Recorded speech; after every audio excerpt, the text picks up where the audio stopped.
বললো কে আবার বলবে? কাজী নজরুল ইসলাম। মুসলমান, বাঙালি মুসলমান, এটাও বলে রাখা দরকার, বাঙালি মুসলমান, বিহারি নয়। বাঙালি মুসলমান বলেই চৈতন্য চরিতামৃত পড়েছিলেন, বাঙালি মুসলমান বলেই চৈতন্য ভাগবত পড়েছিলেন, না হলে এত পরে জন্মে চৈতন্য দর্শন, হ্যাঁ, চোখে তো দেখে নাই, দেখেছিল কি দিয়ে? অন্তহিত দর্শন, অন্তর দিয়ে দেখেছিল। যেমন পূর্বে দেখেছিল সুরদাস, কাজী নজরুল ইসলামের বহু পূর্বে তার জন্ম। সুরদাস দেখেছিল জন্মান্ধ, যার জন্য বাড়ির লোক তাকে বাড়ি থেকে তাড়িয়েই দিল, পছন্দ করলো না। হ্যাঁ, সন্তান অন্ধ, এই অন্ধ সন্তান দিয়ে আমরা কি করব? বেরিয়ে যাও বাড়ি থেকে। কিন্তু সুকণ্ঠের অধিকারী ছিল, আর ওই কণ্ঠ ব্যবহার হতো কৃষ্ণ কথায়, সুন্দর করে গীত গাইত, সুন্দর করে গীত গাইত।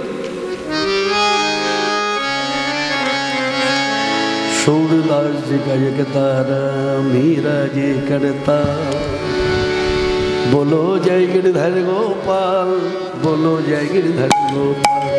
सूरदास जी का एक तारा मीरा जी करता, बोलो जय गिरधर गोपाल, बोलो जय गिरधर गोपाल। सूरदास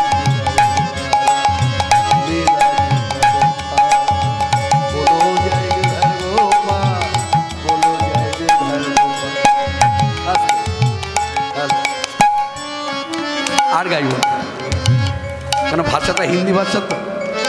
আসতে এখানে আমার একটা গোড়ামি আছে, ওই ভাষাটা আমি খুব একটা মর্যাদা দিই না, কারণ অবাঙালিরা আমাদের বাংলা ভাষা বলে খুব একটা উল্লাস করে না। যে আমরা বাঙালিরা হিন্দি ভাষায় কথা বলতে পারলে যেমন একটা গর্ববোধ করি, যেমন একটা বেশ ভেতরে ভেতরে আনন্দ হয় যে আমি হিন্দি ভাষা বলেছি, এই রকম আনন্দটা ওরা করে না। ওরা কিছুটা একটু ঘৃণার চোখেই দেখে। যাক, আর বেশি বাড়াবো না, মোদ্দা কথায় যাই। তা কাজী নজরুল ইসলাম অন্তহিত দর্শন করলেন। সুরদাস অন্তহিত দর্শনের উজ্জ্বল দৃষ্টান্ত। আপনারা জানেন অনেকে ঘটনাটা, যারা জানেন তারা মিলে নিন বক্তা ঠিক ঠিক ঠিক ঠিক বলছে কিনা, আর যারা কখনো কোনোদিন এই কথাটা শোনেননি তারা মন দিয়ে শুনুন। খুব সুন্দর একটা কথার সম্মুখীন আমরা হয়েছি এই সান্ধ্য সময়ে হরিবাসরে এসে। হরিবাসরে না আসলে এই সময়টা এই কথা আমরা শুনতে পেতাম না। সুরদাস অন্ধ, পথের মধ্যে বসে কৃষ্ণ গীত করে। এক সাধু এসে হাতটা ধরে বলছে, সুরদাস, এখানে বসে বসে কৃষ্ণ কথা বলার থেকে চলো মথুরার হাই রোডের ধারে বড় বড় মন্দির আছে, কোনো এক মন্দিরের দুয়ারে বসে কীর্তন করো, কৃষ্ণ কীর্তন করো, সবাই শুনুক, সবাই আনন্দ করুক ইত্যাদি। আস্তে শ্রদ্ধেয় অজয়দা, একটা ভুল আছে, একটা ভুল ধরিয়ে দিই, মাইকেই বলে দিই। এই যে চা দেওয়াটা, এটা মনে হচ্ছে যেন বিয়ে বাড়ি। হ্যাঁ, মনে হচ্ছে যেন আপনার মেয়ের বিয়ের আয়োজন হয়েছে, সকলের কাছে চা নেওয়া পৌঁছলে আপনি অপরাধী হয়ে যাবেন। এটা হরিবাসর, হরিসভা, এখানে কথামৃত, এর উপরে আর কোনো অমৃত হতে পারে না। হরিবোল হরিবোল। আস্তে, ঠিক আছে, আমরা চা খাবো। হ্যাঁ, এই যে এইদিকে অজয়দা একটা কথা বলে, চা আপনি ওই চায়ের বদলে লুটের ব্যবস্থা আছে, ছোট ছোট ছেলে মেয়েরাও এখানে এসেছে, একটু লজেন্সের ব্যবস্থা রাখো। হ্যাঁ, ওই লুট যখন দেওয়া হবে তখন লজেন্সও দেওয়া হবে। হরে কৃষ্ণ হরে কৃষ্ণ কৃষ্ণ কৃষ্ণ হরে হরে, হরে রাম হরে রাম রাম রাম হরে হরে। ওই কথার মধ্যে আসে। তা সুরদাস, তুমি এই যে মথুরা হাই রোডের ধারে যে কৃষ্ণ মন্দির আছে বড় বড়, কোনো এক মন্দিরের ধারে তোমায় বসিয়ে দিয়ে গেলাম, এখানে বসে কৃষ্ণ কীর্তন করো, সবাই শুনুক, সবাই আনন্দ করুক ইত্যাদি বলে সাধু তো চলে গেল। সুরদাস ওখানে বসে কীর্তন করে, আর ওই মন্দিরের সেবায়িত যারা প্রতিদিন কৃষ্ণ বিগ্রহকে শৃঙ্গার করে, মানে সাজায়, কাপড় পরায়, সুন্দর করে মাথায় চূড়া পরায়, হ্যাঁ, হাতে বালা পরায়, এইভাবে সাজিয়ে গুছিয়ে মন্দিরের কপাট খুলে দেয়, আর ভক্ত যারা দর্শন করতে আসে তারা দর্শন করে। তা প্রথম দিনের ঘটনা, কপাট খুলে দিয়েছে, সুরদাস সবাই এসেছে দর্শনে, সুরদাস অন্ধ, সেও দর্শনে এসেছে। সুরদাস দর্শন করতে এসে হাত তুলে বলছে, আজকে গোবিন্দের সাজ ভালো হয় নাই। সুরদাস তো আর বাংলা ভাষায় কথা বলতো না, হিন্দি ভাষায় কথা বলতো, তা আমি বাংলায় বলি। সে হাত নেড়ে বলছে, আজকে সাজ ভালো হয় নাই, গোবিন্দকে আজকে সবুজ কাপড়ে ভালো লাগছে না। আর সত্যি সত্যি সেবাইটা সবুজ কাপড়ই পরিয়েছে। তা এক সেবাই আরেক সেবাইতে মুখ পানে চেয়ে উপরের দিকে তাকিয়ে বলা বলি করছে, দেখো অন্ধ, চোখে দেখে না, অথচ জানলো কি করে যে কৃষ্ণকে সবুজ কাপড় পরানো হয়েছে?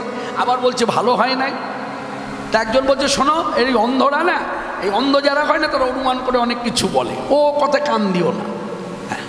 ঠিক তার পরদিন আবার গোবিন্দকে সাজিয়ে গুছিয়ে এই কপাট খুলে দিয়েছে। দর্শনার্থীরা দর্শন করছে, দর্শনার্থীর মধ্যে সূর্যদাসও দাঁড়িয়ে আজকে চিৎকার করে দু হাত তুলে বলছে, আজকে গোবিন্দকে খুব ভালো লাগছে, খুব সুন্দর দেখাচ্ছে হলুদ কাপড়ে। আর সত্যি সত্যি হলুদ কাপড়ই পরিয়েছে। তখন প্রধান যে সেবাই এই সকলের মুখ পানে চেয়ে বলছে, তোমরা না বলেছিলে অনুমান করে পড়ায়? আমি তোমাদের একটা কথা বলি, ও অনুমান করে পড়া মানে বলছে না, ভেতর থেকে বলছে, সব প্রমাণ হয়ে যাবে, কালকের দিন সব প্রমাণ হবে। এই বলে পরদিন গোবিন্দকে সাজিয়ে গুছিয়ে কপাট খুলে দিয়েছে। সবাই দর্শন করছে। সূরদাস এসে দাঁড়িয়ে দর্শন করতে করতে দাঁড়িয়ে বলছে, আজকে গোবিন্দকে দেখে মনে হচ্ছে গোবিন্দ আমার থেকেও বড় ভিখারি, যার জন্য কাপড় জামা জোটেনি। কি দিয়ে সাজিয়েছে বলুন তো? গাছের পাতা দিয়ে। তখন সবাই বুঝলো এই দর্শনটা চোখে নয়, অন্তহিত দর্শন। না হলে যার চোখ নাই, হ্যাঁ, ছোটবেলা একেবারে জন্মান্ধ, জন্ম থেকেই যে দৃষ্টিশক্তি হারিয়েছে, সে দেখলো কি করে? যার জন্য দেবেন গুরুবাড়িতে গেলে আমরা যারা দৃষ্টিশক্তি পেয়েছি, আমাদেরকে কিন্তু গুরুদেব এই কথাই বলে, পথমত যাই হোক, বলছে জপে বসলে এই টালুমালুভাবে এদিক ওদিক তাকিও না, বসে চোখটাকে বন্ধ করো, রূপটাকে স্বরূপটাকে ভেতরে আনো, এনে ধ্যান করো, দর্শন করো। একে বলে অন্তহিত দর্শন।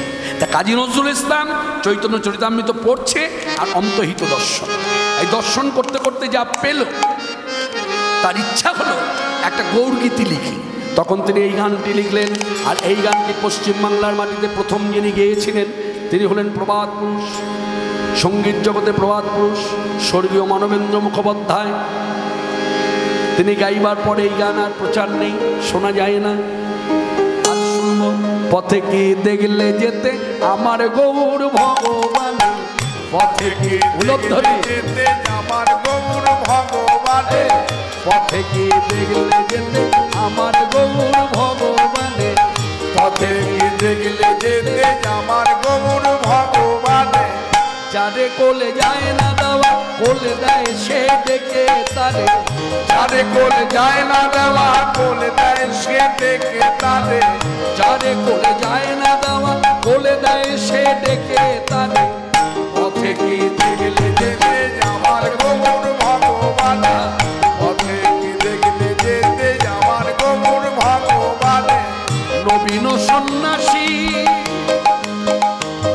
সে রূপে তার পাগল করে, নবীন সন্ন্যাসী রূপে তার পাগল করে। যারে কোলে যায় না দেওয়া, কোলে দেয় সে ডেকে তারে, যারে কোলে যায় না দেওয়া, কোলে দেয় সে ডেকে তারে। পথে কি দেখলে যেতে আমার গৌর ভগবান, পথে কি দেখলে যেতে আমার গৌর ভগবান, পথে কি দেখলে যেতে আমার গৌর ভগবান। আখির ঝিনুকে তার অবিরল মুক্তা ঝরে, আখির ঝিনুকে তার অবিরল মুক্তা ঝরে, আখির ঝিনুকে তার অবিরল মুক্তা ঝরে, আখির ঝিনুকে তার অবিরল মুক্তা ঝরে। কেঁদে কেঁদে কৃষ্ণ প্রেম ভিক্ষা মাগে দানে দানে, কেঁদে কেঁদে কৃষ্ণ প্রেম ভিক্ষা মাগে দানে দানে। পথে কি দেখলে যেতে আমার গৌর ভগবান, পথে কি দেখলে যেতে আমার গৌর ভগবান, পথে কি দেখলে যেতে আমার গৌর ভগবান। এবার গুণাবলী গাইছে। জগতে জগাই মাধাই মগ্ন যারা পাপের পাকে, জগতে জগাই মাধাই মগ্ন যারা পাপের পাকে, জগতে জগাই মাধাই মগ্ন যারা পাপের পাকে, জগতে জগাই মাধাই মগ্ন যারা পাপের পাকে। সকলের পাপ নিয়ে সে সোনার গৌরঙ্গে মাখে, সকলের পাপ নিয়ে সে সোনার গৌরঙ্গে মাখে। মিলে গেল? আমি বক্তা হয়ে সবার মধ্যে দাঁড়িয়ে বক্তব্য রেখেছিলাম না কথার মধ্য দিয়ে, যে আমাদের প্রাণের প্রাণ গৌর সুন্দর সাক্ষাৎ ভগবান কলিযুগে যারা পাপ তাপ করলো, পাপি তাপি, তাদের সকলের পাপ তিনি গায়ে ধুলা, যেমন আমরা গায়ে মাখি হরিবাসরে এসে, নরোত্তম দাস ঠাকুরের সিদ্ধান্ত অনুযায়ী এই ধুলা ব্রজের ধুলা, এ ধুলা নয়, ধুলা নয়, গোপীপদ রেণু বলি না ভাবরাজ্যে দাঁড়িয়ে, সেই ধুলা যেমন আমরা গায়ে মাখি কৃপালাভের আশায়, ঠিক তদ্রূপ ভগবান চৈতন্যদেব তিনি আমার মতো পাপী পাপ ধুলান গায়ে মেখে নিয়েছে। সবাই একবার উলোধ্বনি করুন, ভগবান চৈতন্যদেব কি সকলের পাপ নিয়ে সোনার গৌরঙ্গে মাখে, সকলের পাপ নিয়ে সোনার গৌরঙ্গে মাখে, পথে কি দেখলে যেতে আমার গৌর ভগবান, পথে কি দেখলে যেতে আমার গৌর ভগবান, উদার বক্ষে তার ঠাঁই দেয় সকলে যাতে, তার পক্ষে তার ঠাঁই দেয় সকল যাতে, উদার বক্ষে তার, উদার বক্ষে তার। আসতে এত উদারতা কেন জানে বলবো? সবাই ভক্তি করবেন, কথাটা তর্ক করবেন না, এটা বাস্তব, এটা ভারতীয় ইতিহাস, শুধু বাস্তব নয় ইতিহাস। সব কথাকে আপনি মুছে ফেলতে পারবেন, ইতিহাসকে মুছে ফেলতে পারবেন, ইতিহাসকে আপনি মিথ্যা করতে পারবেন না। আজকে আমার মতো সাধারণ মানুষ যে এই পথে এসেছে, এটা ব্রাহ্মণদের অবদান, এটা ভারতবর্ষের ইতিহাস। অর্থাৎ ব্রাহ্মণকে মর্যাদা করে, ব্রাহ্মণকে লাঞ্ছনা দিয়ে, ব্রাহ্মণকে গঞ্জনা দিয়ে, ব্রাহ্মণের নিন্দা চর্চা করে ভক্তির পথে সে যে মত যে পথই হোক, ভক্তির পথে সে যদি আসে তার উন্নতি হবে না, হতে পারে না। এটা ব্রাহ্মণের কাছ থেকে আমরা শিক্ষা পেয়েছি, উদারতা, উদারতা শিক্ষা দিয়েছে ব্রাহ্মণের। বলে কীরকম? আমি ছোট্ট করে বলি, বেশি ঘাটাবো না। আপনারা কৃষ্ণচন্দ্র রাজার নাম শুনেছেন, কৃষ্ণনগরের রাজা। তার স্ত্রী প্রতিদিন বিকেলবেলায় দোলায় চেপে নগর পরিক্রমা করতেন, মানে নগর ভ্রমণ করতেন। একদিনের ঘটনা, দোলায় বসে আছে রানীমা, আর দোলা যারা বহন করে নিয়ে যাচ্ছে, হঠাৎ করে রানীমা বলছে থামা। তো জিজ্ঞাসা করছে কি ব্যাপার রানীমা, থামাতে বলছে, মানে নামাও না। যেই দোলাটা নামিয়েছে, রানীমা দোলা থেকে নেমে এক ব্রাহ্মণী মায়ের কাছে দাঁড়িয়ে কথোপকথন কথা বলছে। হঠাৎ করে ব্রাহ্মণী মায়ের কাছে গেল কেন না, দোলা থেকে রানীমা দেখে নিয়েছে এই ব্রাহ্মণী মা এত হিন্দরিদ্র কাঙালিনী ভাবা যাবে না। আমরা যে মেয়েরা পলা পড়ি, যদিও আসল পলা আমরা তো পড়ি না,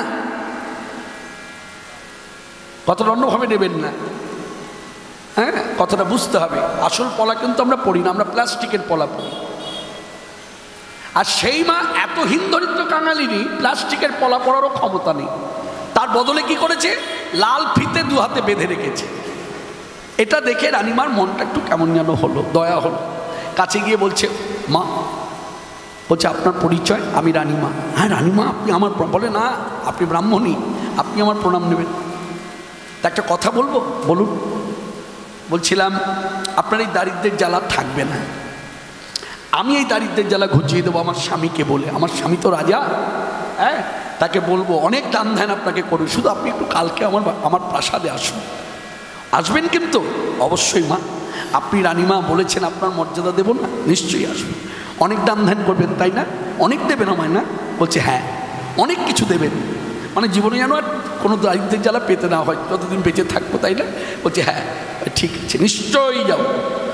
বলে চলে গেলেন ব্রাহ্মণী মা। রানীমা দোলায় চেপে প্রাসাদে ফিরে এলেন, স্বামীর কাছে সে সব কথা বললেন। পরদিন স্বামী মানে রানীমা রাজা দুজনেই সাজিয়ে গুছিয়ে অসরা নিয়ে বসে আছে, ওই আসবে বলেছে। তা প্রধান ফটকটা খুলে দিয়েছে।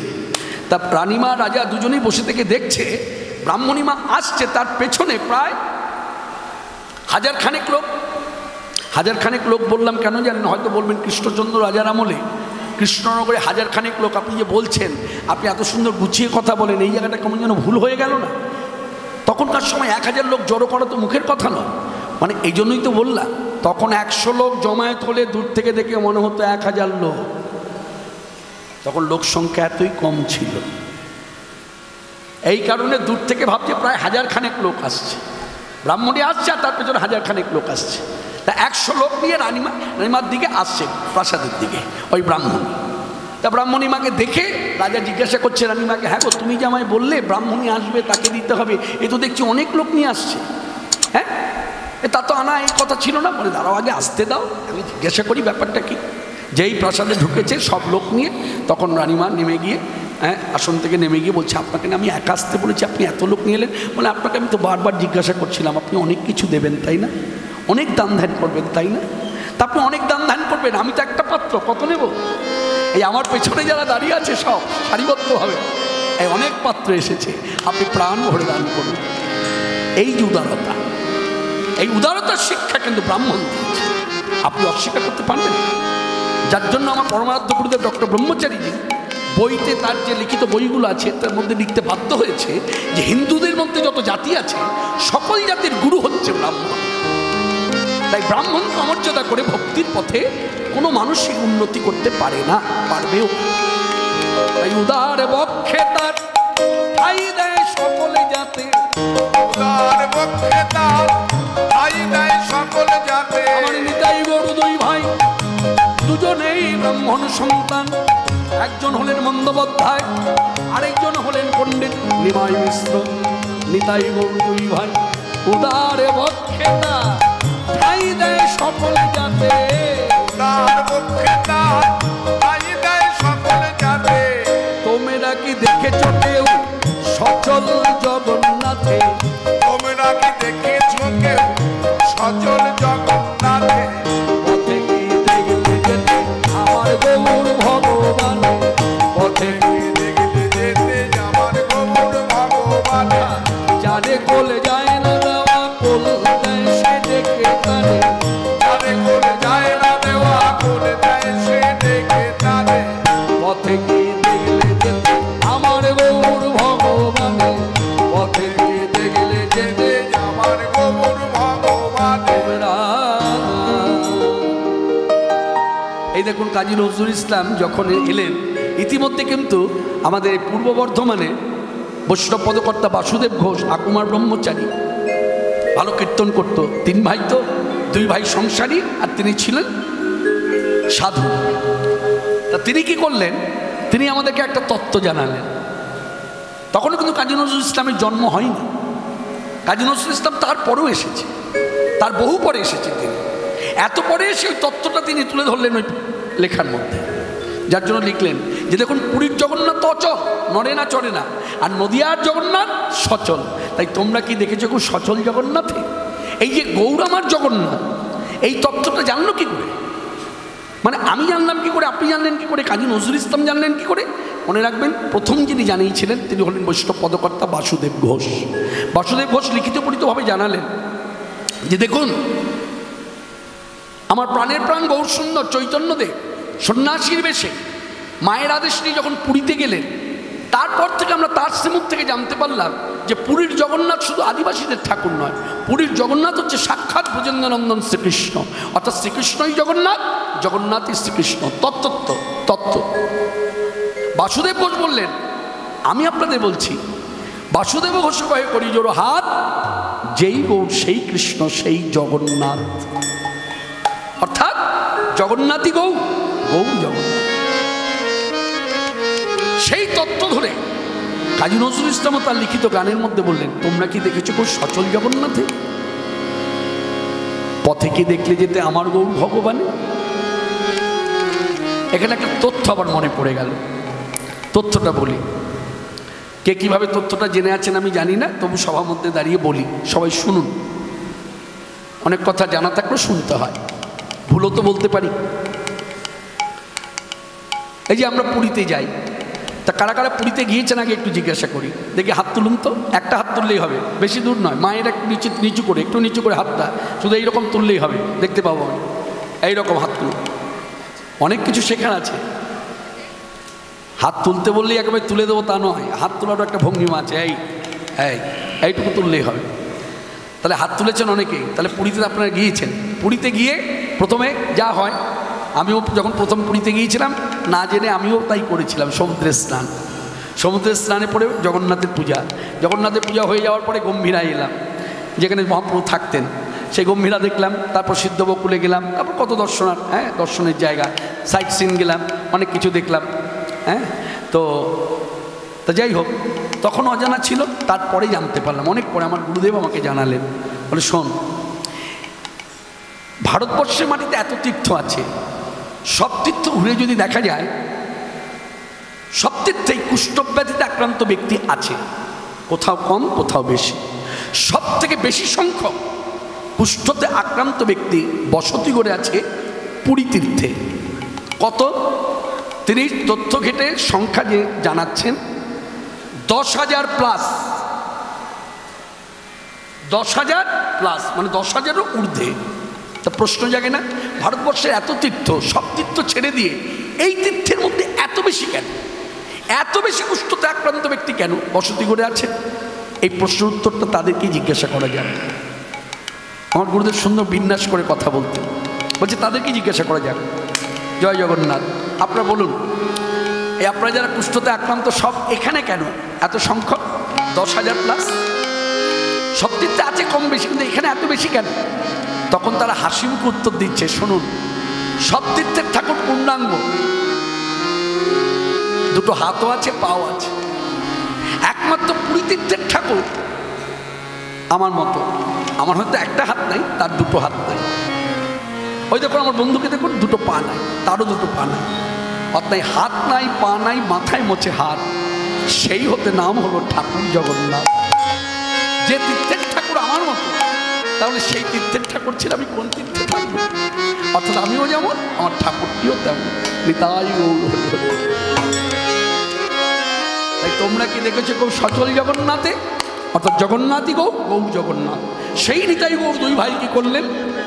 এই হরিনাম প্রচার করলেন। এখন কথা ছিল, অনেক আগে বলেছিলাম, কথাটা ভুলে গেলে হবে না, বলেছি অনেকে প্রশ্ন করে, আচ্ছা দাদা, মাছ মাংস খেয়ে, হ্যাঁ মানে অবক্ষবক্ষণ এক কথায় বলে, যদি খুলে বলা যায়, মাছ মাংস ডিম পেঁয়াজ রসুন এগুলো খেয়ে হরিনাম করা যায়? হ্যাঁ। আপনি বলছেন? হ্যাঁ আমি বলছি তো, হ্যাঁ করা যায়। বলছে করলে ফল হয়? হয়, ফলও হয়। কি ফল হয় শুনুন। মাছ মাংস খেয়ে সব কিছু খেয়ে যদি হরিনাম করেন, হ্যাঁ, তাহলে কী হবে দেখুন, পাপ নাশ হবে, দুঃখ নাশ হবে, ব্যাধি নাশ হবে, অমঙ্গল দূরে যাবে, এরকম কর গুনে গুনে বলা যায়। কিন্তু একটা জিনিস লাভ হবে না, সেটা কি বলুন? বলে কি? সেটা হলো দুর্লভ কৃষ্ণ ভক্তি। আর আপনি যদি প্রসাদভোজী হয়ে হরিনাম করেন, তাহলে দুর্লভ কৃষ্ণ আনুষঙ্গিক ফল তো দূরে, আনুষঙ্গিক ফল তো লাভ হবেই, মানে পাপ নাশ তো হবেই, অমঙ্গল তো দূরে যাবেই, দুঃখ নাশ হবেই, ত্রিতাপ জ্বালা দূরে যাবেই, তার সঙ্গে উপরি পাওনা, শ্রেষ্ঠ পাওনা দুর্লভ কৃষ্ণ ভক্তি লাভ। যে দুর্লভ কৃষ্ণ ভক্তি লাভের জন্য ব্রহ্মা পর্যন্ত বাঞ্ছা করে, ইন্দ্র পর্যন্ত বাঞ্ছা করে, দেবাদিদেব মহাদেব পর্যন্ত বাঞ্ছা করে, যার জন্য পদাবলিত কথার উল্লেখ আছে, ভববিরিঞ্চির বাঞ্ছিত যে প্রেম বাঞ্ছা করছে, আমার চাই আমার হলো না, ভববিরিঞ্চির বাঞ্ছিত যে প্রেম জগতে ফেলিল ঢালি, জগতে ফেলিল ঢালি, কাঙালে পাইয়া খাইয়া নাচিয়া বাজাইছে করতালি, বাজাইছে করতালি, কাঙালের ধন কাঙালে পেল উলধ্বনি।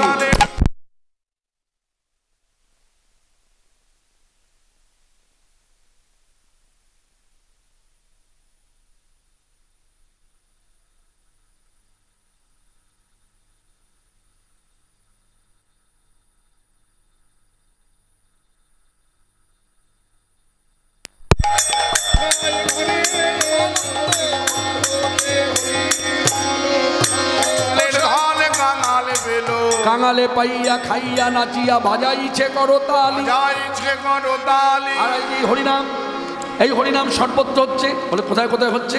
বলে তত্ত্ব বললে বলা যায় স্বর্গমত্ত পাতাল, মানে 3 ভুবন, আর তথ্য হিসেবে বললে বলা যায় 174 প্লাস, মানে 174টি দেশের মানুষ ইতিমধ্যে তারা হরিনাম আশ্রয় করেছেন, তার সঙ্গে আরও কিছু দেশ যুক্ত হয়েছে, তারাও হরিনাম আশ্রয় করেছে। তাহলে আমার সেই পূর্বের কথাটা বলতে হয়, আসতে পূর্বের কথাটা সেই জানাতে হয়। কোন কথা? ওই যে বলেছিলাম না, এটা গীতা পাঠের যুগ নয়, এটা ভাগবতের নয়, এটা পুরাণ মহাভারতের নয়, এটা রামায়ণ পদাবলী কীর্তন নয়। এইদিকে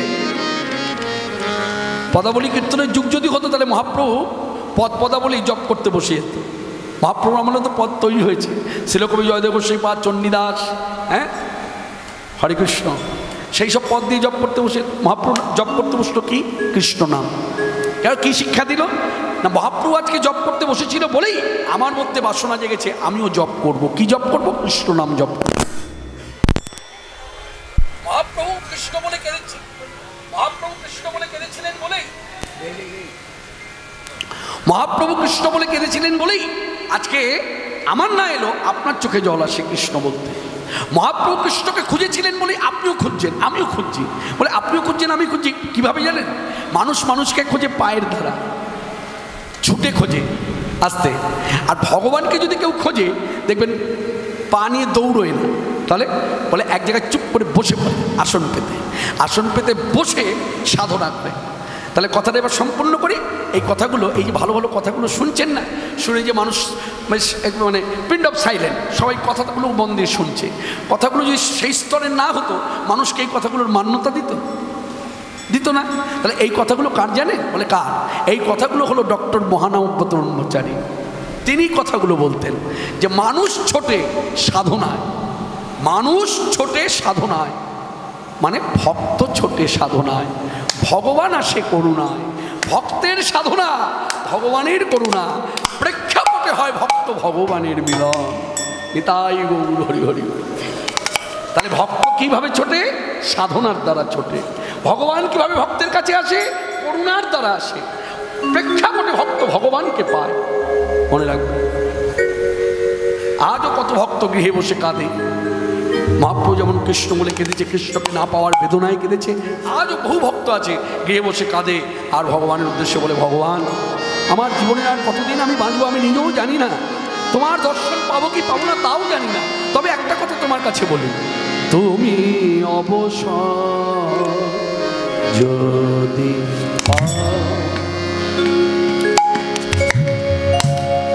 এই গানটি আপনারা ইউটিউব সার্চ করলে পরে দেখবেন, যিনি একমাত্র শিল্পী, যখন তার বয়স সীমা 60 বছর, বৃদ্ধ, সেই বয়সে তিনি চারিদিকে নাম তার ছড়িয়ে পড়ল। একমাত্র শিল্পী তিনি হলেন আমাদের স্বর্গীয় রামকুমার চট্টোপাধ্যায়। একমাত্র শিল্পী, 60 বছর বয়সে তার কথা সব বাংলার লোক জানতে পারলো, ভারতবর্ষের লোক জানতে পারলো, চিনতে পারলো যে ইনি রামকুমার চট্টোপাধ্যায়। তার আগে কিন্তু তার প্রচার হয়নি। আমরা যেমন অল্প বয়সী প্রচার পেয়েছি, অন্যান্য শিল্পীরা অন্য পথে যে যারা গান বাজনা করে তারা যেমন অল্প বয়সী প্রচার পায়, একমাত্র তিনি বৃদ্ধ বয়সে এসে প্রচার পেয়েছেন। এই গানটি তার গাওয়া। এখন তার যে ছেলে আমাদের শ্রদ্ধেয় দাদা শ্রীকুমার চট্টোপাধ্যায়, তিনিও গেয়েছেন। আপনি ইউটিউব সার্চ করবেন, তুমি অবসর যদি পাও বলে দেখবেন পেয়ে যাবেন। মানে বলার অর্থ হলো তারা গিয়েছে তাদের ভাব দিয়ে। আপনি ভগবানকে যখন ডাকবেন, শাস্ত্র বলেছে আপনাকে ডাকতে, এবার আপনি কিভাবে ডাকবেন সেটা কিন্তু শাস্ত্র বলে দেবে না, ডাকতে হবে নিজের অনুভূতির দ্বারা। আস্তে শাস্ত্র আপনাকে পদ্ধতি দেখাবে, শাস্ত্র আপনাকে নিয়ম দেখাবে, রীতিনীতি দেখাবে এই দিকে। আর যখন আপনি পূজায় বসবেন বা ভগবানকে ডাকবেন, তখন প্রত্যেকের ব্যক্তিগত অনুভবের দ্বারা সে ডাকবে। তাই অনুভবটা কিন্তু কখনো নকল করা যায় না, ভাবটা কিন্তু কখনো নকল করা যায় না। একটা গানকে নকল করা যায়, সুরকে নকল করা যায়, লয়কে নকল করা যায়, কিন্তু ভাবকে নকল করা যায় না। তাই এখন যে আমি পরিবেশন করব, আমি আমার ভাব নিয়ে বলবো, তুমি অবসর যদি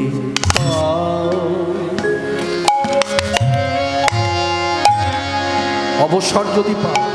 অবসরের কথা কেন বলছে না, ভগবান ত্রিভুবনের মধ্যে সব থেকে ব্যস্ততম পুরুষ। তার ব্যস্ততার কারণ একটু অনুভব করুন। ব্যস্ততার কারণ আপনি খুঁজে পাবেন। কি কারণে ব্যস্ততা? না সকলের ডাকে সাড়া দিতে গিয়ে তিনি ব্যস্ত। তাই সকলের ডাকে সাড়া দিতে গিয়ে তিনি ব্যস্ত। তাই বলছে, শোনো, তোমার তো সময় নাই, হে প্রভু, হে প্রাণনাথ, তোমার তো সময় নাই। সকলের ডাকে তোমায় সাড়া দিতে হয়। তাই কিছু সময় যদি অবসর থাকে, সেই অবসর সময়ে তুমি আমার জন্য একটু আমার দুয়ারে এসে দাঁড়িয়ে আমার একটু দর্শন দাও। তুমি অবসর যদি পাও,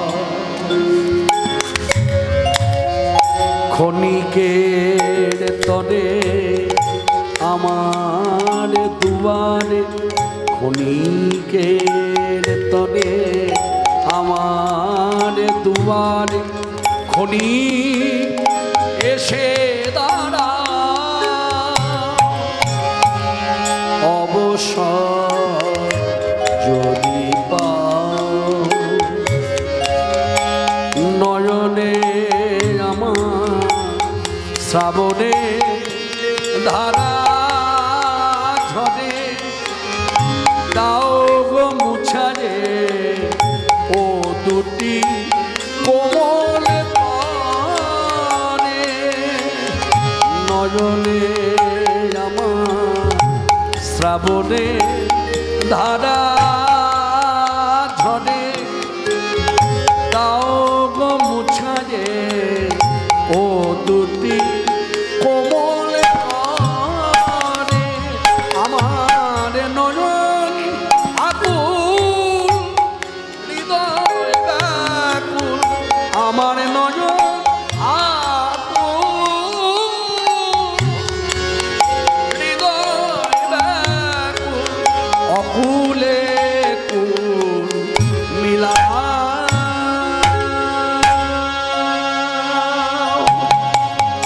অবসর যদি পাও ক্ষণিকের তরে, আমার দুয়ারে ক্ষণিক এসে দাঁড়া, কামনার শিখা সদাই জ্বলিছে এই অশান্ত অন্তরে,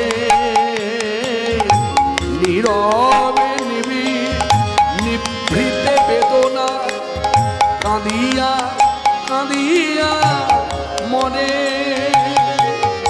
কামনার শিখা সদাই জ্বলিছে অশান্ত অন্তরে, নীরবে নিভৃতে বেদনা কাঁদিয়া কাঁদিয়া মনে, সব ব্যথা শত দলে দলে, সব ব্যথা শত দলে দলে, চরণে রহিতে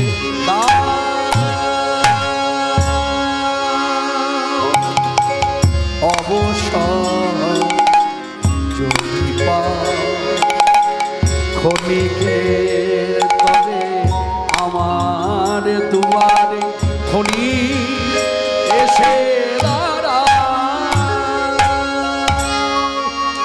হে কৃষ্ণ করুণা সিন্ধু করুণা কর,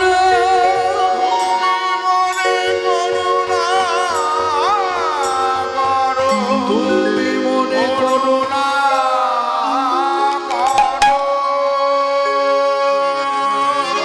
এইভাবে কৃষ্ণের কাছে কৃপা ভিক্ষা করেছেন, করুণা ভিক্ষা করেছেন ভগবান চৈতন্যদেব, যার জন্য আমরা সাধারণ স্তরের মানুষ, আপামর জনসাধারণ আজকে আমরা বলতে শিখেছি হে কৃষ্ণ করুণা কর।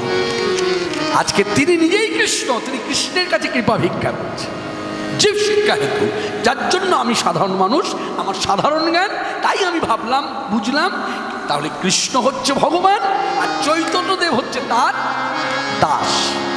কিন্তু না, শিক্ষাটা তিনি দিয়েছেন আমাকে আপনাকে যে প্রভু কৃষ্ণ আমি দাস। তিনি যদি দাসের মতো আচরণ না করতেন, আজকে ভগবান শ্রীকৃষ্ণের দাসের আচরণ কেমন হওয়া উচিত, তার বৃত্তি কেমন হওয়া উচিত, এই শিক্ষাটা আমার মনে হয় ব্যক্তিগত মত শাস্ত্র পড়েও হতো না। তার দেহ যেন মূর্ত, দাসের আচরণ তার সে মূর্ত, দাসের আচরণ কেমন হচ্ছে মূর্ত গৌরদেহ। তাই এই সব তথ্যের মর্যাদা দিয়ে আমরা ছোট্ট করে বলবো, জগৎবাসী পুরুষ নারী প্রাণ ভরে ভজ নিতাই, নিতাই গৌর হরি। জগৎবাসী পুরুষ নারী ভজ নিতাই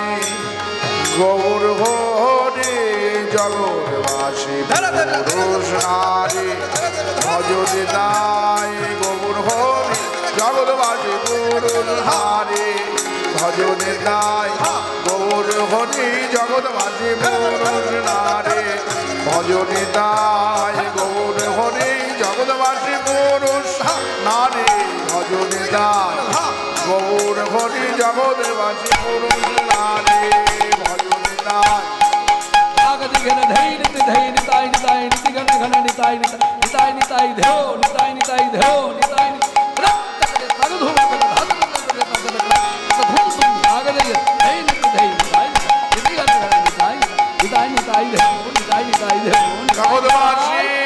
জগৎবাসী পুরুষ নারী ভজনে দায় গৌর হরি জগৎবাসী পুরুষ নারী ভজনে দায় গৌর হরি জগৎবাসী পুরুষ নারী ভজনে দায় গৌর হরি জগৎবাসী পুরুষ নারী ভজনে দায় গৌর হরি এতিনি ভুবনানন্দে ভরিল উঠিল মঙ্গল হে প্রেমানন্দে গৌরাঙ্গে রতিমতি জনমিল নাম জনমিল নাম।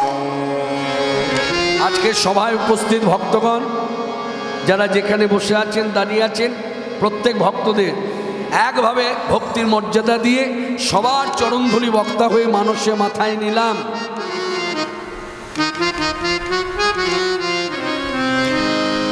আপনারা জানেন কীর্তন শুরুর আগে ঘোষক হিসাবে ঘোষণা করে দিয়েছে আজকের বিষয় আস্বাদন কী হবে। আপনারা হয়তো কেউ শুনেছেন, সেই সময় যারা এসেছেন শুনেছেন, শুনে নিয়েছেন, যারা পরে এসেছেন তারা জানতে পারেননি। তাদের জন্য আমি সেই একই ভূমিকায় দাঁড়িয়ে বলবো আজকের বিষয়, আমাদের আস্বাদনের বিষয় হলো শ্রী শ্রী চৈতন্য চরিতামৃত, শ্রী শ্রী চৈতন্য ভাগবত, এই দুটি শাস্ত্রগ্রন্থকে অবলম্বন করে নামাচার্য শ্রী ঠাকুর হরিদাসের জীবনী কথা।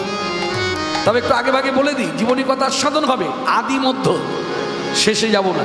কেন বলুন তো? আগামীকাল কীর্তন আছে। আজকে যদি সমাধি দিয়ে দিই তাহলে আগামীকাল কীর্তন হবে কি করে? এই জায়গাগুলো মনে রাখবেন, যার জন্য যেখানেই 24 প্রহর কীর্তন হোক, অষ্টপ্রহর হোক, 16 প্রহর হোক, অহরাত্রি হোক, মনে রাখবেন প্রথম দিন প্রভাসযজ্ঞ, মাথুর, সন্ন্যাস লীলা এইসব বর্জন, এই জায়গাগুলো মনে রাখতে হবে। হরিদাস নির্জান কথা, নির্জান বলা যাবে না। কতটুকু বলা যাবে? আদি বলা যাবে, মধ্য বলা যাবে, মানে মধ্য টেনে রেখে দিতে হবে। মানে নিতাই গৌরীর সঙ্গে ঠাকুর হরিদাস মিলিত হলো এই পর্যন্ত রাখা যাবে। মিলিত হবার পর পাঠিয়ে দিল এটা আর বলা যাবে না।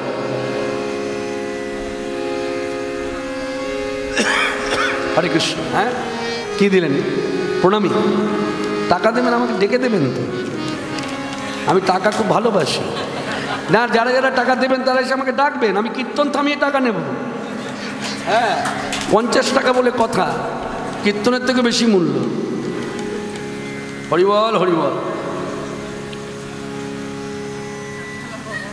হ্যাঁ, আমি আপনার বাবার মতো? এত বড় মেয়ে আমার, বাপরে বাপ, ওরে বাবারে, এত বড় মেয়ের বাবা। হরিবল, ওরে বাবারে, মা আমি মারাই যাব, বেশি দিন আর বাঁচবো না। হরিবল হরিবল। যাই হোক, মেয়ে হন, মা হন, যাই হন, হ্যাঁ, পিসি কাকিমা যাই সম্বোধন হোক না কেন, আজকের সভাতে যারা আছেন আগে ভাগে বলে দিই, টাকা পয়সা নিয়ে কীর্তন চলাকালীন সভার ভেতরে কেউ ঢুকবেন না। কীর্তন চলাকালীন টাকা পয়সা নিয়ে সভার ভেতরে আমার কাছে অন্তত আসবেন না। ওখানে বাক্স আছে, প্রণামী বাক্সের মধ্যে দেবেন, ভক্তি করবেন, চলে যাবেন। বুঝতে পারলাম? এই যে একটু কথা হয়ে গেল, এবার সবাই মিলে আমরা বলবো হরে কৃষ্ণ হরে কৃষ্ণ কৃষ্ণ কৃষ্ণ হরে হরে হরে রাম হরে রাম রাম রাম হরে হরে। তাহলে দুটি গ্রন্থকে অবলম্বন করে নামাচার্য শ্রী ঠাকুর হরিদাসের কথা বলতে গেলে প্রথমেই বলতে হবে জয় জয় হরিদাস, জয় হরিদাস, জয় জয় হরিদাস, জয় হরিদাস, জয় জয় হরিদাস, জয় হরিদাস, জয় জয় হরিদাস, জয় হরিদাস। ও নামের মহিমা যিনি করিলেন প্রকাশ, নামের মহিমা যিনি করিলেন প্রকাশ, ও নামের মহিমা যিনি করিলেন প্রকাশ। নামের মহিমা যিনি করিলেন প্রকাশ। অর্থাৎ ঠাকুর হরিদাস এলেন। এই যে আসার দরুন এক শ্রেণীর মানুষ তার জন্ম কোথায় এই দিকটা নিয়ে পড়ে থাকে। এখনো আছে অনেক মানুষ। আচ্ছা, ঠাকুর হরিদাস কোন কুলে জন্মেছে, হিন্দু না মুসলমান? এটা খুব জানার আগ্রহ। আমার গুরুদেব আমাকে এইভাবে বোঝাতেন, কৃষ্ণ শোন, ঠাকুর হরিদাস কোন কুলে জন্মেছে এই দিকটা না তাকিয়ে ঠাকুর হরিদাস এলেন, এসে আমাদের জন্য হিতার্থে কল্যাণার্থে কি দিলেন এটা নিয়ে ভাবা দরকার। তিনি এসেছিলেন বলেই আমরা শিক্ষা পেয়েছি যে জাতি কুল নির্বিশেষে আসল হচ্ছে হরিনাম, আর হরিনামের মুখ্য ফল দুর্লভ কৃষ্ণ ভক্তি লাভ। তবু অনেক মানুষই জানতে চায় ঠাকুর হরিদাসের জন্ম কোথায়। আজকে সবার মধ্যে দাঁড়িয়ে আমি আপনাদের কাছে তুলে ধরি, ঠাকুর হরিদাসের জন্ম হয়েছে মুসলমানের ঘরে। এবার যারা শুনে আছেন যে না কৃষ্ণদা আপনার তো ভুল হয়ে গেল, কোথায় কোথায় ভুল হল, কোন জায়গায় ভুল করেছি, বলে এই যে জন্ম কথাটা বললেন না যে মুসলমানের ঘরে, সরাসরি বলে দিলেন। কিন্তু না, আমরা তো শুনেছি এর আগে যে ঠাকুর হরিদাসের জন্ম হয়েছে হিন্দুর ঘরে আর পালিত হয়েছে মুসলমানের ঘরে, তাই মুসলমান। ও আমি সরাসরি মুসলমান বলেছি বলে ভুল হয়েছে, বেশ ঠিক আছে, তাহলে ভুল ধরেই যাওয়া যাক। আমি কিছু কথা বলবো, কথাগুলো মন দিয়ে শুনুন। হ্যাঁ, আমি বলবো না প্রমাণ নেই, কারণ ভক্তিপথে পরীক্ষা, প্রমাণ, চ্যালেঞ্জ এই ভাষাগুলো তুচ্ছ তুচ্ছ। ওই যে আগে ভাগে বলেছি না, অন্ধের মতো বিশ্বাস যদি থাকে আপনার, তবে আসুন। যদি আমার থাকে তবে আমাকে ঢুকতে হবে এই পথে, আর আমার যদি অন্ধের মতো বিশ্বাস না থাকে এই পথে ঢোকা না ভালো, না ঢোকাই ভালো। দেখছেন না এখন অন্ধের মতো বিশ্বাস নাই বলে ভক্তির মঞ্চে দাঁড়িয়ে যুক্তিবাদীদের মতো কথা বলে, ভক্তি নষ্ট করার চেষ্টা করে, ভক্তের নিন্দা করে, শাস্ত্রের নিন্দা করে, ভগবানের নিন্দা করে। তা এই প্রসঙ্গে একটা কথা আপনাদেরকে জানিয়ে দিই, খুব গর্বের সহিত বলি, যারা যারা ইউটিউব চ্যানেল দেখছেন, ফেসবুক দেখছেন, দেখবেন নিন্দুকেরা ভগবান নিন্দা করছে, শাস্ত্রের নিন্দা করছে, ভক্তের নিন্দা করছে, হ্যাঁ ইত্যাদি, শাস্ত্রের ভুল ধরছে। তা মনে রাখবেন, যেদিন থেকে এরা নিন্দা চর্চা শুরু করেছে সেই দিন থেকে যদি শুরু করা যায় আজকের দিন পর্যন্ত, প্রসাদ ভোজি কিন্তু বেড়েছে, কমেনি। তাহলে কি বুঝলেন? এই কথাটা নিন্দুকদের কানে যাওয়া উচিত। ভগবানের নিন্দা করে কোনো লাভ হবে না, শাস্ত্রের নিন্দা করে কোনো লাভ হবে না, ভক্তের নিন্দা চর্চা করে কোনো লাভ হবে না। মনে রাখবেন, একটাই দৃষ্টান্ত, শেষ দৃষ্টান্ত। পাশে নদী, গায়ের লোক বসতি করে আছে, নদীর জলে বেগ কত গায়ের লোক কিচ্ছু জানে না। যেদিন বাঁধ দিল সেদিন বেগ ধরা পড়ল। ঠিক তদ্রূপ আপনারা যেদিন থেকে নিন্দা চর্চা শুরু করেছেন সেই দিন থেকে প্রসাদ ভোজী সংখ্যাটা বেড়ে গেছে। এখানেই আমাদের জয়। আমরা আপনাদের নিন্দা করব না, আপনাদের সম্মানও করব না, অসম্মানও করব না, শুধু বলবো প্রসাদ ভোজীর সংখ্যা বেড়েছে।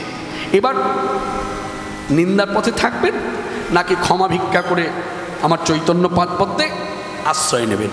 কারণ জানবেন, মানবেন, চৈতন্য চরিতামৃত আমাদেরকে শিক্ষা দিয়েছে কলির জীবে আশ্রয়স্থল হচ্ছে চৈতন্য পাদপদ্ম।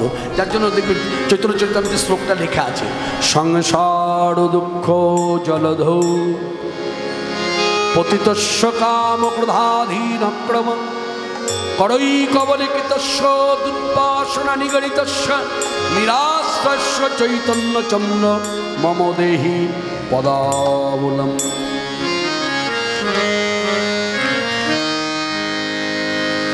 অনেক বছর পর কিন্তু আমি একটা সংস্কৃত শ্লোক উচ্চারণ করলাম। এই ইতিমধ্যে আমার কীর্তন যারা বীরভূম জেলাতে শুনছেন বহু বছর ধরে, একটা কথা আমার মাঝে মধ্যে কানে আসে। অনেকে বলে, কৃষ্ণ আপনি কীর্তন করেন কিন্তু সংস্কৃত শ্লোক বলেন না। এক শ্রেণী মানুষের ধারণা বোধহয় আমি শ্লোক বলতে জানি না বা আমি শ্লোক বলতে পারি না। আসলে তা নয়, আমার একটা গোড়ামি আছে। বাংলা ভাষা ছাড়া আমি কোনো ভাষাকে অত মর্যাদা দিই না, এটা আমার একটা গোড়ামি। লক্ষ্য রাখবেন, আমি সংস্কৃত শ্লোকের কথাটাই বলি, বাংলা অনুবাদটা বলি। যার জন্য আমার কীর্তন বলুক একজন যে অশাস্ত্রীয় কীর্তন, বলুক একজন, বলুক, সেই দিন থেকে কীর্তন করা বন্ধ করে দেবো। যে অশাস্ত্রীয় কীর্তন কেন মানুষকে শোনাবো? বলুক একটা কথা অশাস্ত্রীয় বলি, অসিদ্ধান্ত বলি, অপ্রাসঙ্গিক আলোচনা করি। কই সেটা তো বলতে পারছে না। কি বললো? সংস্কৃত শ্লোক বলে না, তাতে কি হলো? সংস্কৃত শ্লোক বলি না, তাতে কি হলো? এবার দেখেছেন কৃষ্ণদার কথা যে মিলে গেল। এই গত বছর যে শারদীয়া পূজা গেল, কিছু সংখ্যক মেয়েরা বাংলা ভাষায়, হ্যাঁ, বাংলা ভাষায় মন্ত্র বলে পূজা পাঠ করেছে, দেখেছে, ভাইরাল হয়েছে ফেসবুকে। কথাটা তো সত্যি। আজও বহু মানুষ আছে তুলসী পাতা ছিঁড়তে পারে না, ছিঁড়তে গেলে পরের বাড়িতে দুয়ারে গিয়ে দাঁড়ায়, দাঁড়িয়ে বলে তুমি তোমার ঘরে তুলসী পাতা আছে ছেঁড়া, হ্যাঁ তুলে আনা, তাহলে আমায় দাও। ছিঁড়তে পারছে না কেন? ভেতরে একটা ভয় কাজ করে। তুলসী পাতা ছিঁড়তে গেলে যে ছেড়ে, আমি চলতি ভাষায় বলছি, ছেঁড়া তো বলে না, কে বলে চয়ন। তো এই ছেড়ে যে দেখবেন সে বিড়বিড় বিড়বিড় করে কি যেন তুলসী গাছের কাছে দাঁড়িয়ে বলে, বলবার পরে তুলসী পাতার মধ্যে হাত দেয়, দিয়ে তারপরে একটুখানি ডালটা ভেঙে ঘরে নিয়ে যায়। তা ওটা বলতে জানে না, তার জন্য ভয় পায়, কিছুই না। কি বলে জানেন? সংস্কৃত শ্লোকে বলে তো, তাই আপনি বলতে পারছেন না, বাংলাটা শিখে দিন। কি বলে?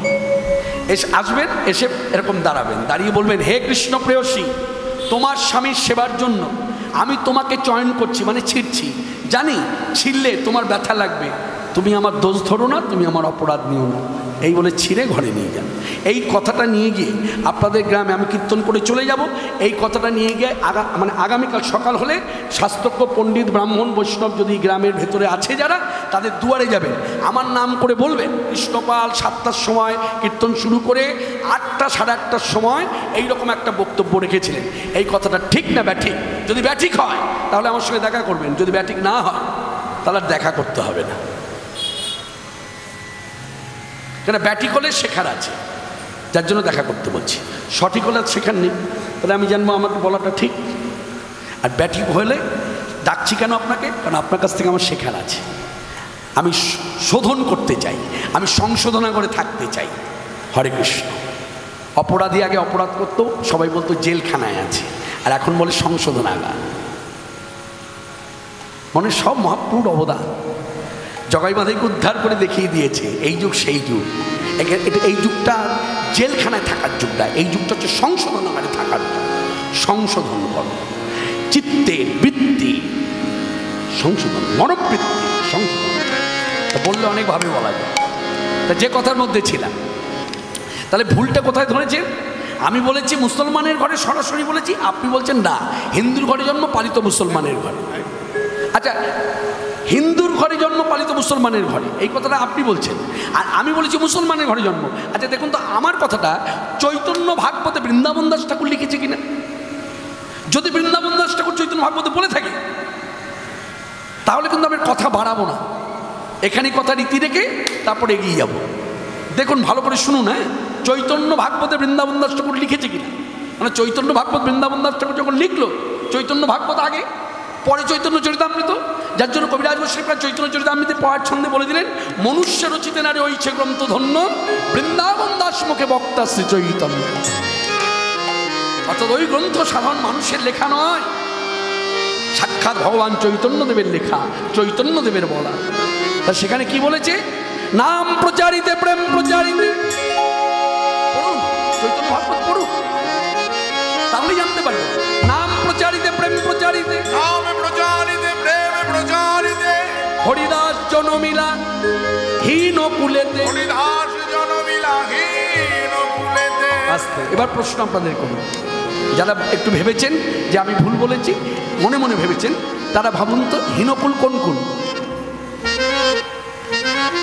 বলুন, মুখে বলতে হবে কিন্তু হীনকুল কোন কুল? এখানে যে বৃন্দাবন দাস ঠাকুর হীনকুল লিখলেন, হীনকুল কোন কুল? মুসলমানের ঘরে জন্ম। তাহলে বৃন্দাবন দাস ঠাকুর বলেছে, তাহলে আমি তো বলি না, ওই যে আগেই তো বলেছি, আমি কেন বক্তা হয়ে যে এখানে দাঁড়াবে, আপনি যদি এখানে দাঁড়ান, আপনি কখনো আপনার বানানো কথা বলতে পারবেন না, যেহেতু কীর্তন তো আপনাকে শাস্ত্রের কথা বহন করে বেড়াতে হবে। আর শাস্ত্রবিহীন যখন কথা বলবেন তখনই হয়ে যাবে রসাভাস কীর্তন, অশাস্ত্রীয় কীর্তন। তাহলে শাস্ত্রসম্মতভাবে আমি যা বলেছি, শাস্ত্রের কথা বলেছি। ঠাকুর হরিদাস মুসলমান, এক। দুই, আরেকটা প্রমাণ দিই, যদি প্রমাণ ভাষাটা বলে ফেললাম, আরেকটা দিক দেখিয়ে দিই। দেখেছেন কিনা কখনো জানি না, তবু বলি, বললেই স্মরণে আসবে। এগুলো প্রাচীন মন্দিরে, মঠ মন্দিরে গেলে দেখা যায়। একটা ছবি দেখবেন, রাজা প্রতাপরুদ্র তখন উড়িষ্যার রাজা, আর সেই সময় চৈতন্যদেব মায়ের আদেশে ওখানে চলে গেছে, বসতিও করেছে। পণ্ডিত গদাধর তিনি ব্যাসাসনে বসে ভাগবত কথা বলেন, আর চৈতন্যদেব শ্রোতা, সামনে বসে আছে চৈতন্যদেব, পাশে রায় রামানন্দ, স্বরূপ দামোদর, আরও কত শত ভক্ত বৈষ্ণব সব আছে পার্শ্ব। তা রাজা প্রতাপরুদ্র দেখেন ওই হিন্দু বৈষ্ণবদের মধ্যে একজন মুসলমান বৈষ্ণব আছেন। তা রাজা প্রতাপরুদ্র মনে মনে বিচার করলেন যে এই যে এদের মধ্যে মুসলমান বৈষ্ণব আছে, এ কথা পরবর্তীকালে লোক যখন শুনবে হয়তো কেউ বিশ্বাস করবে, কেউ বিশ্বাস করবে না, এটা আমার তুলে রাখা দরকার। কিভাবে তুলব? তখনকার সময় তো ক্যামেরা ছিল না, তখনকার সময় ভালো একজন চিত্রকার ছিল যে ভালো ছবি আঁকত, তাকে ডেকে কথাটা বললেন যে শুনুন, যখন গদাধর পণ্ডিত ভাগবত কথা বলবে আর চৈতন্যদেব তার পার্শ্বদের নিয়ে যখন ওই ভাগবত কথা শুনবে, তাদের মধ্যে যখন ওই মুসলমান বৈষ্ণব থাকবে, সেই সময়ে আপনি ছবিটা আঁকবেন, সেই আঁকা ছবিটা আমার হাতে দেবেন, এটা আমার সংগ্রহ করে রাখা উচিত। সেই চিত্রকার প্রথম ওই সময় ছবিটা আঁকে, আর সেই ছবিটা দেখবে প্রাচীন মন্দিরে গেলে দেখা যায়, পুরনো মঠ মন্দির প্রাঙ্গণে আছে। ছবিটা দেখবেন, তারা বসে ভাগবত কথা বলছে, শুনছে, চৈতন্যদেব বসে আছে, আর হরিদাস ঠাকুর স্নান করে এসেছে। স্নান করে এসে ভেজা কাপড়টা, গাছের নিচে বসে ভাগবত কথা হচ্ছে তো ছায়াতলে, আর এই ভেজা কাপড়টা গাছের ডালে এইভাবে এই মেলে দিচ্ছে, আর ঠিক সেই সময় আঁকাটা হয়েছে। নিচে লেখা আছে, দেখবেন অনেকের নাম লেখা আছে, পণ্ডিত গদাধর, স্বরূপ দামোদর, চৈতন্যদেব, রামানন্দ, ঠাকুর হরিদাস, সমাধিতে রাখা আছে। হরে কৃষ্ণ। হ্যাঁ, আমার বড়দা স্মরণ করিয়ে দিলেন, যদি কাউকে জানাতে হয় তাহলে জানিয়ে দাও। সেই কথাটা হলো, কারোর যদি মনে হয় ছবিটা আমি দেখব, এখানে কোথাও দেখতে পাচ্ছি না, দেখব, তাহলে পুরীতে যাবেন, পুরীতে গিয়ে হরিদাস সমাধিতে যাবেন, হরিদাস সমাধিতে দাঁড়িয়ে এইভাবে তাকাবেন, ছবিটা দেখতে পাবেন, ওখানে টাঙানো আছে। জয় জয় হরিদাস, জয় হরিদাস, জয় জয় হরিদাস, জয় হরিদাস। নামের মহিমা যিনি করিলেন প্রকাশ, নামের মহিমা যিনি করিলেন প্রকাশ, নামের মহিমা যিনি করিলেন প্রকাশ। হরিদাস, হরিদাস, হরিদাস, হরিদাস, হরিদাস, হরিদাস। খুলনা জেলার পুরহন গ্রামে প্রকট হইল, খুলনা জেলার বুড়ভান গ্রামে প্রকট হইল, প্রকট হইল। আমি প্রচারিতে ব্রহ্মা প্রকট হইল, জনম হইল, নামে প্রচারিতে ব্রহ্মা প্রকট হইল, ঠাকুর জনম হইল। কোথায় এলো? খুলনা জেলা। আপনারা নিশ্চয়ই বুঝতে পারছেন, বাংলাদেশ, জেলার নাম খুলনা জেলা। বলে আচ্ছা কৃষ্ণদা, একটা কথা বলবো, আমি তো শুনেছি যশোর জেলা, শুনুন তাহলে বলি। ঘটনাটা কি জানেন? ভারত, বাংলাদেশ, পাকিস্তান যখন একসঙ্গে ছিল না, ভাগ হয়নি, তখন যশোর জেলার মধ্যে ছিল। যখন ভাগ হয়ে গেল, তখন ওই গ্রামটা খুলনা জেলার ভেতরে ঢুকে পড়ল, যার জন্য বলা হয় খুলনা জেলা। অর্থাৎ দেশ বাংলাদেশ, জেলার নাম খুলনা জেলা। আর এই খুলনা জেলায় আবির্ভূত হয়েছেন গত যুগের ব্রহ্মা, তত্ত্ব বিচারে গত যুগের ব্রহ্মা, এই যুগে নামাচার্য শ্রী ঠাকুর হরিদাস। ব্রহ্মা বলা হলো কেন?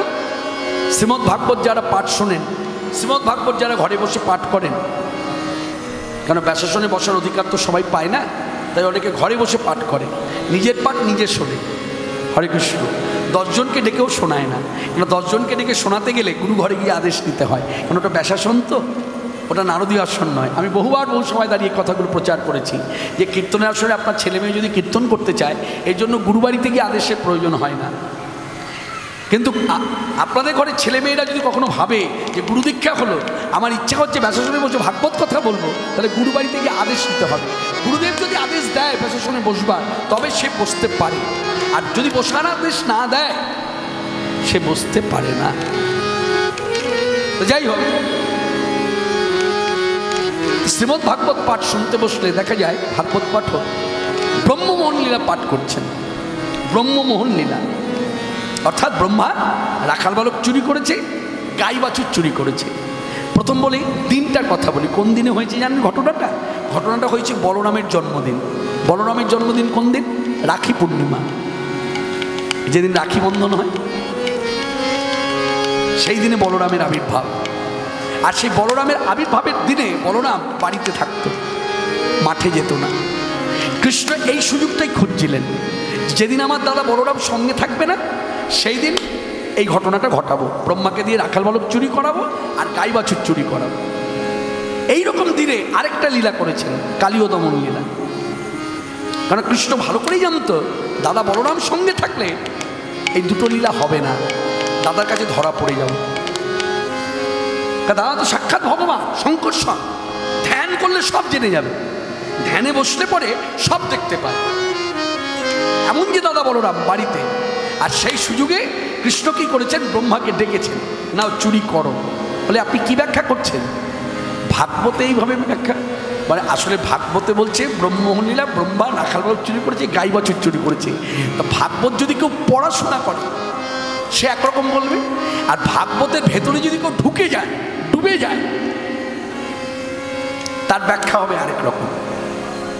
যেমন একটা দৃষ্টান্ত দিয়ে বলি, সুখদেব গোস্বামী বলুন তো রাশিটা বর্ণনা করেছে না রাশিটা দর্শন করেছে? তাহলে পরিষ্কার হয়ে যাবে আমার কথা।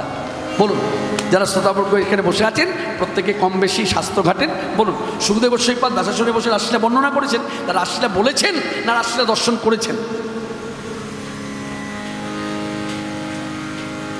রাশিটা বলেনি, দর্শন করেছেন। দর্শন করেছেন বলেই তিনি বলেছেন গোপীরা এলো। একজন বক্তা যদি শ্রোতাকে বোঝায়, তাহলে আমি যে বক্তা, আমি আপনাকে বোঝাতে গেলে আমি রাশিটার ব্যাখ্যাটা কি করব? গোপীরা যাচ্ছে কার কাছে? কৃষ্ণের কাছে। যাচ্ছে বললে আপনি বুঝতে পারবেন যে গোপীরা ছুটছে। আর এখানে রাশিটা সুখদেব গোস্বামী বসে দর্শন করছেন বলে তিনি বলছেন গোপীরা আসছে। বোঝাতে পারলাম? লীলা দর্শন করে বলা, হ্যাঁ, আর বইটা পড়ে শাস্ত্র পড়ে আমি বলছি, দুটো আকাশ পাতাল তফাৎ। তা শাস্ত্রটা যারা পড়ে এমনি পড়ে তাদের পড়াটা একরকম, আর যারা শাস্ত্র যখন পড়ছে ভেতরে ডুবে গেছে তাদের বলাটাও একরকম। অর্থাৎ যেমন যারা ডুবে গেছে তাদের কথা শুনবেন। তারা বলছে ব্রহ্মমোহন লীলা পড়ে তারা বলছে, শুনুন, ব্রহ্মা রাখাল বালক চুরি করেনি, গাই বাছুর চুরি করেনি, ব্রহ্মাকে দিয়ে কৃষ্ণ কার্যটা করিয়েছে, ব্রহ্মার নিমিত্ত মাত্র। নিতাই গৌর হরি হরি। আসতে কটা বাজে? কটা বাজে গো?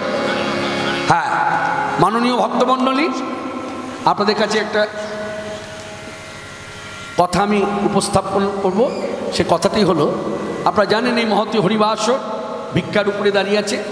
আমরা বহু আশা নিয়ে আপনাদের কাছে যাব। হ্যাঁ, হয়তো কারোর হাতে থালি থাকবে, কেউ হয়তো গায়ে যে উত্তরীয়টা ব্যবহার করছে সেই উত্তরীয়টাই আঁচল পেতে দেয় যেভাবে, সেইভাবে আঁচল পেতে দেবে। অর্থাৎ তার চাওয়াটাও একই রকম, ভিক্ষা দিন। তা ভিক্ষা দিন বলে যখন আমরা কাছে যাব আপনাদের কাছে, তখন আপনাদের অন্তরে ভক্তি থেকে আপনাদের সাধ্যমত আপনারা ভিক্ষা দেবেন। এমনভাবে ভিক্ষা দেবেন যে ভিক্ষা দিলে পরে এখানে যে ভক্তিটা আপনার হচ্ছে ভেতরে, এই ভক্তিটা যেন ঘরে গিয়েও বজায় থাকে, ঘরে গিয়ে যেন নষ্ট না হয়। মানে কীরকম? কৃষ্ণদা কী বলতে চাইছেন? কিছু না, আমার মুখের দিকে তাকিয়ে তখন বুঝতে পারবেন। ধরুন এখানে আমি কি করলাম, 11 টাকা দিলাম। আস্তে একটা দৃষ্টান্ত স্বরূপ বলি, 11 টাকা, 21 টাকা দিলাম। এবার ধরুন আমার সঙ্গে আরেকজন এসেছে, সে 11 টাকা দিয়েছে। এবার আমি 21 টাকা দিয়ে বাড়িতে যখন গেলাম, আমার স্বামী যখন জানতে পারলো যে আমি 21 টাকা দিয়েছি, তখন আমার দিকে তাকিয়ে বলছে, 11 টাকা দিল, তুই 21 টাকা দিল। মাথা তো গেছে। প্রতিদিন যাচ্ছ, নয় রূপে 4 দিন 5 দিন ধরে কীর্তন হচ্ছে, সব দিন যাচ্ছ, সব দিন 21 টাকা। এই যে মুখের ভঙ্গিমাটা দেখতে পাচ্ছেন, তা এই ভঙ্গিমার মুখে যখন পড়বেন তখন ভেতরে ভক্তি থাকবে তো, উদার হয়ে যাবে না?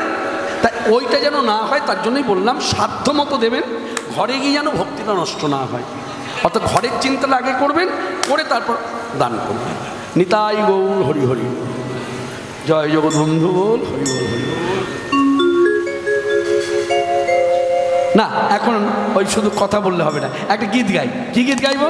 কৃষ্ণ কেশব, কৃষ্ণ কেশব, সুধা মাখা হরিনাম, কৃষ্ণ মধু মাখা হরিনাম। জলধ্বনি কৃষ্ণ কেশব কৃষ্ণ কেশব সুধা মাখা হরি নাম কৃষ্ণ নাম মধু